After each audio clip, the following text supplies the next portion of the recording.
Hello friends, welcome to Odia मागणा ज्ञान। Friends, आपण मैंने जानते कि पानी भितर रहुथिबा माछ कौन केबे पानी पिए?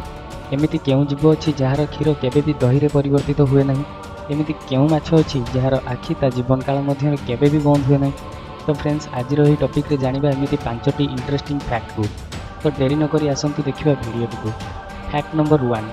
फ्रेंड्स, जेमिति कि आपण मैंने जानते जीव जगत को बंची रहिबा पई पानी रो सख्त आवश्यकता रही। मात्र से पानी रे रहउथिबा माछ को कौन केबे शोष लगे बा से कौन केबे पानी पिए? रियल रे देखिबा को गले माछ पानी पिए नहीं। यह निजर पाटी द्वारा पानी को नहीं निजर गाली साहाय्य बाहर कर दिए। माछ निजर शरीर आवश्यकता अनुसार पानी को गाली द्वारा निजर शरीर मध्य को सक करि निए बा शोषि निए। लुणी पानी रे रहउथिबा माछ मानकर गिल्स बा गाली रे थिबा एक स्पेशल मेकानिजम द्वारा दरकार मुताबिक पानी एवं लुण तांको शरीर मध्य को प्रवेश करे एवं अतिरिक्त लुण पानी बाहर को बाहर जाए। Fact number 2। फ्रेंड्स, दही तो बहु लोकंकर पसंदर खाद्य। ग्रीष्म रे ओडिया मानकर दही पखाला दही सरबत हो कि दही लसी हो, यार आदर सबुठी रही। साधारण रे क्षीर रु दही तैयारी हुए। मात्र दुनिया रे एमिति किछि जीव मध्य अछंती जहांकर क्षीर रु दही तैयारी होई पारे नाही। आज्ञा हाँ, आश्चर्य लागुथिले भी कथाटी सत। ओट एमिति एक जीव जार क्षीर केबे मध्य दही को परिवर्तित हुए नहीं। Fact number 3। मनीष सकाळे उठिबा ठारू पुणी शोइबा पर्यंत निजर दैनंदिन कार्य व्यस्त रही थाए, जहाँ मध्य चलवा एक गुरुत्वपूर्ण भूमिका ग्रहण करथाए। एक वैज्ञानिक गवेषणारू यह जना जाइछि कि गोटे मनीष निज जीवन काल मध्य जेतिकी चली थाए बा जेतिकी दूरता अतिक्रम करथाए सेतिकी दूरतार से आम पृथ्वीर 5 चक्कर लगे पारिबो बा 5 थर आम पृथ्वी को अतिक्रम मध्य करि पारिबो। Fact number 4।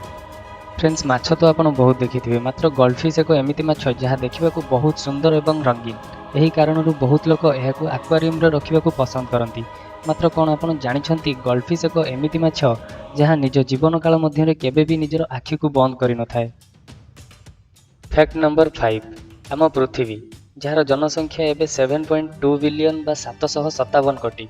मात्र इतिहास अनुसार पृथ्वी रे एक एमिति समय मध्य थिला जेतेबेले कि एठारे लोक संख्या बहुत कम थिला।